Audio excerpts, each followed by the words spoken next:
Hey guys, Mel the Terrain Tutor back in the studio and back with another Let's Make for you.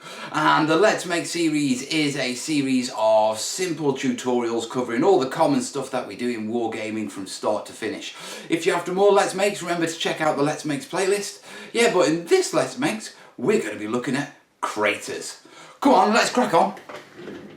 Okay guys, craters. Now, typically when you see craters are dense in the ground, okay, and they're very easy to do on full display boards, a bit like I did on the D-Day board, his pick. So in that case, really easy to do, okay. When you get to scatter terrain, obviously you can't dig into the bottom of the terrain, so we have to raise the edge and you have more symbolic craters, and that's what we're going to be looking at in this Let's Make. Now before we start, there is a technique where you use pie plates, little tin pie dishes, okay, to make craters. I'm not a big fan of it, to be perfectly honest, but I'll quickly show you the basic idea, and if you want to run with it and give it a go, you've seen it, you can do it.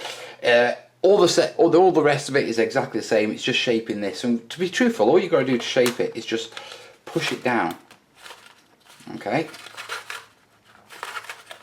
crimp at the edges. That's what I'm doing right now. I'm just going round, I'm just sort of crimping the edges, sort of trying to keep them flattening in on themselves. Yeah, so you get to like that. You see a little rim, yeah, and then you just fingers underneath and you just pull these out a bit to get your slopes. Very quickly.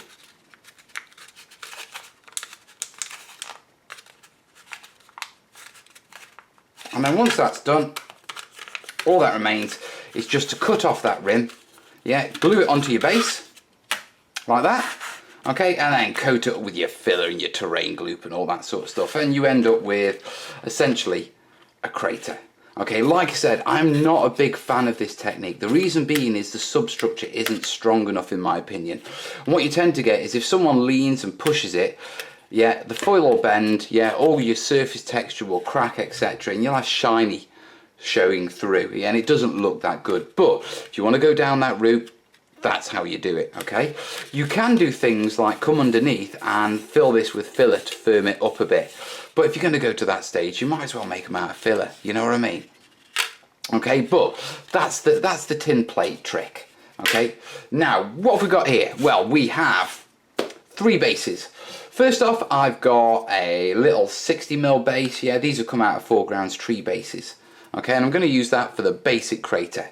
Okay, after that we've got sort of an overlapping crater. Now quite often when you get munitions, they'll drop consecutively, yeah, and you get that sort of snake trail of craters, and this is really good for making area terrain and difficult terrain. A couple of these bases you can throw in an open area and that'll really break it up, maybe give you a little bit of cover depending on the game system you're playing. If you are going to factor in cover and have craters giving you cover, make sure there's enough room actually inside them to get, you know, bases in, that sort of stuff. Now on top of that, I've got a CD, and what I've done with this CD is very quickly I've super glued, yeah, a 40mm base on it just to cover the hole up. And with this one we're going to build up the sides with foam to show you that technique, but we'll do that one last. So first and foremost, yeah, when you're building up, yeah, you can, if you just got a couple to do, you could probably get away with using green stuff. You can use filler. I've used filler in the past. Your best options are either air drying clay, okay, or milliput. Obviously there are other clays that you can use and that sort of stuff. These are just my go-tos, depending on volume and how detailed I want them to be. Yeah, I'm going for air drying clay for most of these. Yeah, so you got your bit of DAS. You roll it into a snake, yeah, and then you, bit longer, come on, yeah, and then basically you layer it down. Okay, so we put it on like that. Next job is start laying it down and actually getting it to stick. Now this stuff is a nightmare to get to stick. You've got to sort of scrape it over. So with my finger, all I'm doing is I'm sliding down from the top and I'm smudging it in. So if I bring that up there, yeah, do you see how it's smudging in? And that's what will make it stick. Once it's stick, you're fine, you can manipulate it how you want. But that's the basic technique, to drag it down, yeah, and make it actually stick to the piece. Oh, Post, what you doing? Right, I'm going to crack on with this, see you in a sec. Right, there we go. Okay, so that's all stuck down on the outside, time to do the inside, and it's the same technique, but I want it steeper on the inside. Okay, craters tend to, when depending on the velocity that the munition comes in at, whether it's an exploding munition or a solid shot, the angle it comes in at, yeah, the hardness of the ground, and you know, the angle of the ground, the composition, it can all be different, but generally, yeah, they have a sharp edge up, yeah, so let me draw it here. They have a sharp edge up and a slope down, okay, and that's what we're going to try and replicate here by doing that same little pinch, and once again, just going round it. See you in a sec. Right, so there we have it. Last thing to do is we just need to smooth it out and get this sort of a bit more peaky, yeah, so a little bit of water on my fingers, yeah, because it is clay after all. Yeah, and I'm just going to rub it round, smooth it out, see if we can get a bit of a sharper edge. And there we have it, all smoothed off. We've got a pretty good edge on that now. It's not perfect. Yeah, craters are very rarely uniform, to be perfectly honest. That's the basic technique, guys. Okay, now stepping that up, yeah, what we'll do is we're going to do the same, okay, but we're going to do the same on this piece. Okay, now this is a Foreground scatter base for one of their tree stands, and what I've done is I've basically got my circle and I've drawn 3 craters on so we can get overlapping craters. Now I'm going to use exactly the same techniques. I'll do that one first, then I'll connect those. So what I'm going to do now is very quickly get more clay out, do the rolls, get them roughly fixed down, and then we'll come back and I'll show you, you know, what's going on, guys. Right, so I've basically got my air drying clay stuck down, and you can see I've done a full circle there, okay, and then I've done sort of like 2 C shapes here to join into them. Now this is the tricky bit. This is where we've got to sort of blend it all together. Now this is, you know, this is a bit arty, yeah, because we got to get our water, we got to get in and start smoothing things off, and that's basically what I'm trying to do now. Okay, using my water, I'm trying to join these up to make them look like they belong together, a bit like when I did on the D-Day board with the multiple blasts. Okay, so you get one come down, it throw a load of dirt up, another one, throw a load of dirt up, and you get that sort of effect. So what I'm going to do now is very quickly, yeah, use my water, smooth it all out, so we end up with something a bit like that, okay? So, I'll see you shortly. So there you have it. I've done my smoothing out. You can see I've used exactly the same techniques. The idea of wetting my fingers, yeah, coming round and using that sort of pinch technique to get a nice edge to it, yeah. Now those rounders that I can sort of do in these sessions, I could spend ages and get them perfectly round, but like I say, craters aren't actually perfectly round, to be perfectly honest. There's a lot perfectly, yeah, and this is good enough for what we need to do. Even though I'm really tempted to tuck that in a little bit more and fiddle with it. You know what I'm like. Yeah, that's why I'm rubbish at commissions. Too much fiddling, yeah. But that's good enough for any sort of battlefield. Right, the next job is, because it's air drying clay, we've got to put this aside and let this dry. And I'm going to leave this to dry overnight, to be perfectly honest, before we do the next stage. So, we'll put those up and leave them to dry. And while they do dry, yeah, what I'll do is we'll take you through another technique.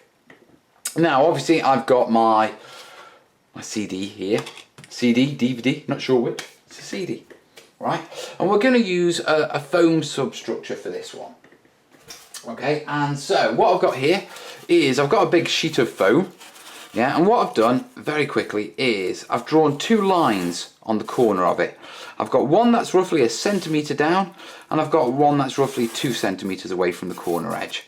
And I'm just going to get a blade and I'm going to cut that off. So I'm going to do that, and then I'm going to come back once that's done, and we'll crack on with making this one, yeah? See you in a sec, guys. So there's our strip, okay, and as you can see, it's a bit of a wedge, okay? Next job, yeah, is we cut it into little slices, yeah, just like that. And what we're going to do is we're going to come in and we're going to put them on just like that, and we're going to glue them down. So, bit PVA, yeah, drop that into there, okay, and immediately you can see why that wedge works. Yeah. So the next job is I need to go through and I need to cut these into lots of little wedges, then just line them up all the way around there. Okay, so better get cracked on, and see you in a sec. Looks a bit like a flying saucer, doesn't it? Okay, there we are. I've put all my wedges on, and as you can see, yeah, you can see where we're going with this, and it's going to give us a really nice crater. Okay, you can do extension arms off it and blast things and stuff like that, but you know, that's just more substructures. Yeah, that's easy to do as long as you get the basic techniques down. Now, the next job with this one is to cover it with filler, okay, and just to smooth it all out and to get it to looking a bit more like that one, okay? Yeah. Can't do that until all the PVA is dried. So we're going to put this up, and then you'll see me after the swish when it's all dried. Right guys, that's all dry now, and you can see it's all set up. Now the next thing that we need to do is sort of fill in these gaps. And if we're going to be doing filling, then it's our all-purpose filler. Yeah, for my American friends, that's spackle.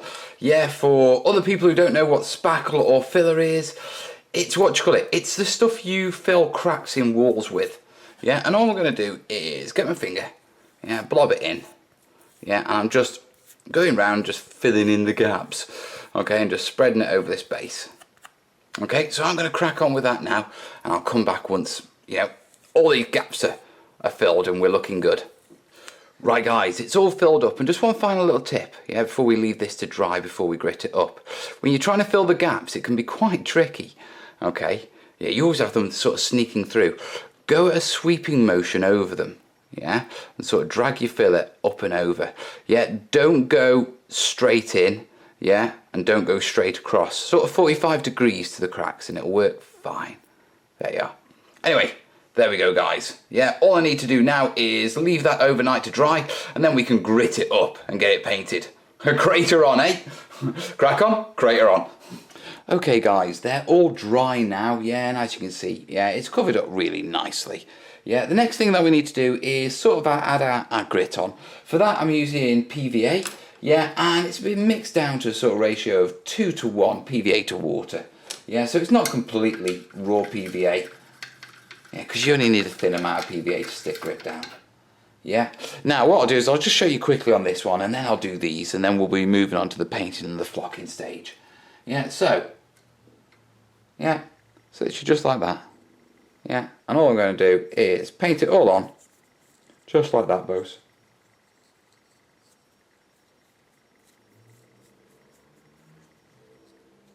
Yeah.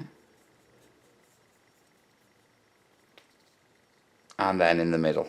Now when you're doing craters, the important thing to realise is, yeah, you'll get rubble and everything pretty much all over the crater. Yeah, especially around the edges. But in the centre of the crater, what you get is you get a concussive force from the munition. Okay, so bomb comes down, hits, explodes. Explosion at the sort of sides and at the top forces earth upwards and outwards, depending on the direction, the type of munition, the payload, whether it's a kinetic round or it's an actual, you know, an explosive round. Yeah. And the type of charge in it. But there's also sort of an explosive force downwards, and that gives you the sort of bowl that sits at the bottom of a crater. Okay, and you know, it typically compresses the ground. So in craters, yeah, although they're rubbly around the edge, actually the ground in the middle is actually quite commonly quite smooth. Yeah. So to replicate that, I'm making sure I've only just got sort of fine grit for the majority of the centre. Yeah, and once I put that on, yeah, just like that.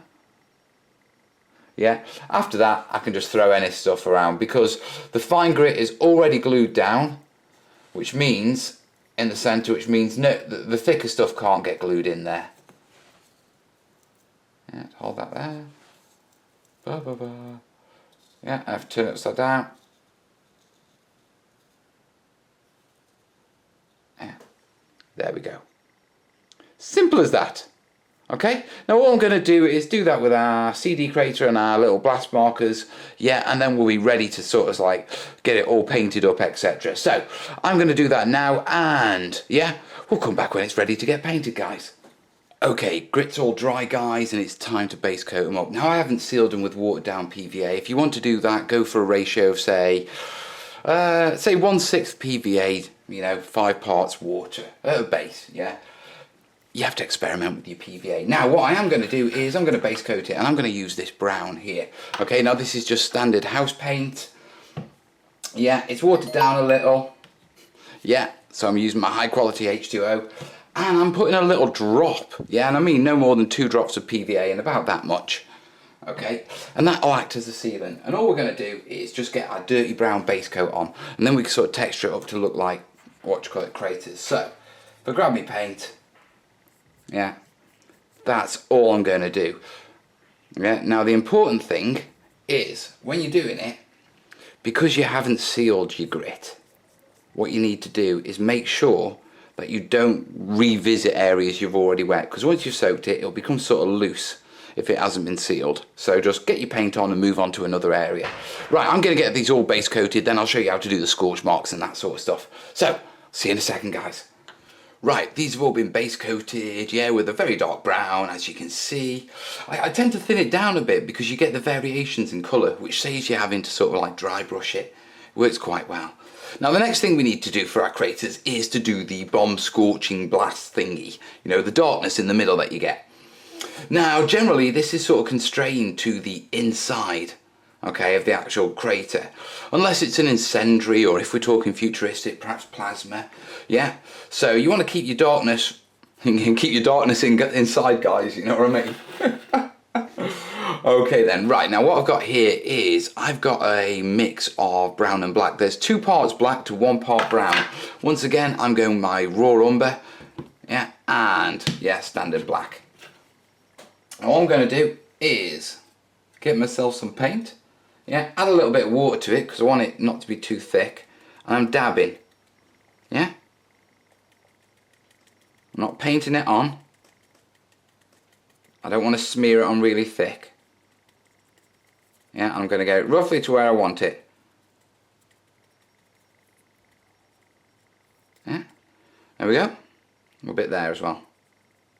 Now, bit sharp, yeah? Get your brush, clean it, bit of water on it. Yeah, remember, only water on your brush. Yeah, and essentially what you're doing is you're taking the edge of that watered down paint and you're blending it up and out. Bit more water. Water, stat. Now, of course, there are other ways of applying your scorch marks. Yeah? We can use an airbrush if you're lucky enough to have an airbrush. Yeah, on top of that, if you don't have an airbrush and you don't want to use the what you call it, the sort of brush method, you can use a sponge. Okay, wet your sponge. Take your paint. Yeah, pick up, this is a particularly light one, a little disc.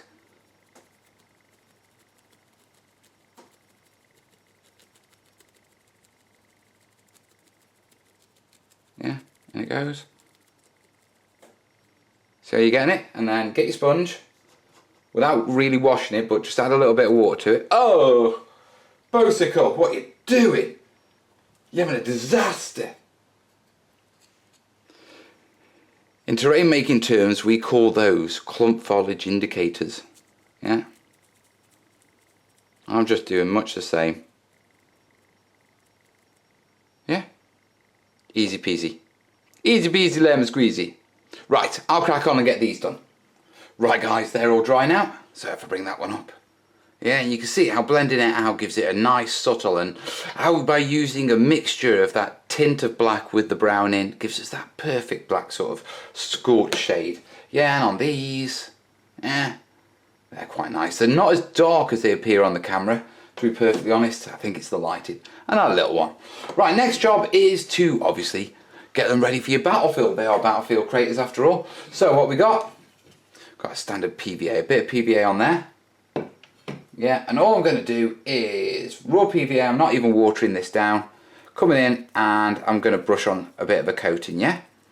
Now, when I brush it on, I'm only going up to about 2/3. I want to leave this sort of central area exposed, okay? So what I'm going to do now is, very quickly, just get stuck in them and sort of like, you know, get this coated in PVA. See you in a sec. So there we are, that's PVA'd up. You can see how I've sort of left gaps and that sort of stuff. I haven't got it completely to the top. Now I'm going to do a bit of a two-tone on this one, so a little sprinkling of dark first. Yeah, a couple of little patches just around the base. Yeah. Yeah, just that much. Can you see that? Yeah, and then over to our proper, my standard hobby flock. Yeah, and we're just going to sprinkle that round. I'll sprinkle this round then. So guys, that's it all flocked up. Right, a few final touches to do. We've got to put a little bit of clump foliage and sort of break it up a little because it's a bit flat, etc. Just on this big one. Yeah, and then we've got to weather it. But I've got to do these first. So I'll get these done and then we'll come back in a second, yeah? See you in a sec, guys. Right, they're all flocked up now. They still need sealing, okay? So I'll do that at the end. But, yeah, if I bring that up, you see with a little bit of garnish, it's coming together. Now, the very last thing when you're doing craters is obviously we've got the inside looking right, we've got the breaking of the pattern of the earth ground and that sort of stuff looking right. What we need to do is to stain it. Now, these are very much sort of craters that have been hit, sort of, you know, they're not fresh craters, so there's not debris all over them. These are battlefield craters. So imagine, you know, a bombing run a couple of nights ago, that sort of stuff. Now, for when it comes to sort of staining this down and making it a bit more muddy, a couple of options, okay? You can go for inks, yeah, you can go for GW washes. I'm cheap, yeah, and I've just got a little bit of my dark brown. I've watered it down so it's sort of 50-50 translucent. So if I bring that up, yeah, do you see how that is? I can see the plate underneath it. And all I'm going to do is soak up some moisture and just lay it down and just tap it down. Yeah, so if I bring that up there, do you see it? Now it's very subtle when it goes on, and it's important that you don't rub your brush up and down, especially if you haven't sealed it, because you'll wipe your flock off. Yeah, and you don't want to wipe your flock off. Yeah, so I'm just dabbing it on, and what this will do is it will muddy up the edges. Yeah, so I'm going to crack on with that and we'll come back when I'm finished. Yeah, I'll see you shortly, guys. And there we have it, guys, pretty much dry. Good, dry enough to show them off. There you go. Yeah, so there's our cluster of battlefields. Remember, these were made with a little bit of air drying clay, just creating the little lips. Start with the first circle, then add your 2 C's on. Dead simple, you know what I mean? Absolutely simple. Our little drop down base. Yeah, oh, actually, I wonder, does that fit in there? Oh, almost. That'd be quite cool, wouldn't it? I'm playing here, aren't I? And then finally, our larger base that we did with the, with the slivers of polystyrene, and then with the filler over the top. And I've got to say, this is my favourite. You know what I mean? It's a beautiful piece. I need to make a few more of these for my own battlefield, I think. You can see how we've used the staining, how we've washed it down. There's a little bit of a harsh transfer line. Yeah, when I seal this, that'll blend out anyway, so I'm not concerned about that. Yeah, it's just because this hasn't been sealed. It's bright dry, as they say. Yeah, but overall, really, really nice, really good, really simple, and really adding some real punch to your battlefield, you know what I mean? Some interesting variation. So what I'm going to do now is I'm going to set off for the long shot, and we'll wrap this up, yeah? So guys, that wraps up this Let's Make Our Making Battlefield Craters. Yeah, and obviously we're going to continue this sort of theme with battlefield accessories. We've done blast markers, we've got barricades and various other sandbags and all sorts of things coming up, so stay tuned for those. If you've got any questions on making craters or anything you want to throw in the comments, guys, yeah? Remember, you can take these techniques and twist them into all sorts of things, yeah? As long as you've got the basic idea of the substructure to get that raised bit, yeah, your filler, get the idea of the shading to get the sort of blast market and use that water to sort of feather it out and get the sort of blended fade in. Yeah, on top of that, staining your grass to make that look muddy. Yeah, that's a key point when doing these sort of things. And how nasty and sort of messed up you want to make it. I mean, you can make it World War I style and just muddy the whole thing up. Yeah, but the basic build principles and the staining and the muddying all stay the same, guys. It's just the amount you put on, you know what I mean? So guys, let's wrap this up. Obviously, like it if you've liked it. If you've got any questions, yeah, we've sort of covered that bit in the comments. If you know anyone who'd be finding it useful, give it a share. Yeah, you're also giving me a help when you're giving it a share, you know what I mean? Yeah, and then finally, if you really do like these videos, yeah, I am actually helping you with your hobby. Yeah, or you just enjoy having me on the background watching how I can screw it up next. Remember the Patreon thing, yeah? I only ask for $1, but it makes a massive difference, guys. Yeah, your collective sort of submissions gets me in this room, gets me the time to make the tutorials, the editing, the materials, and above all, you're supporting a dad in his crazy terrain dream, you know what I mean? So guys, if you really like it, consider the what you call it, the patron thing, and if you're not in for the monthly stuff, yeah, there's the PayPal down below. You can always send me a one-off, you know, it's all appreciated nonetheless.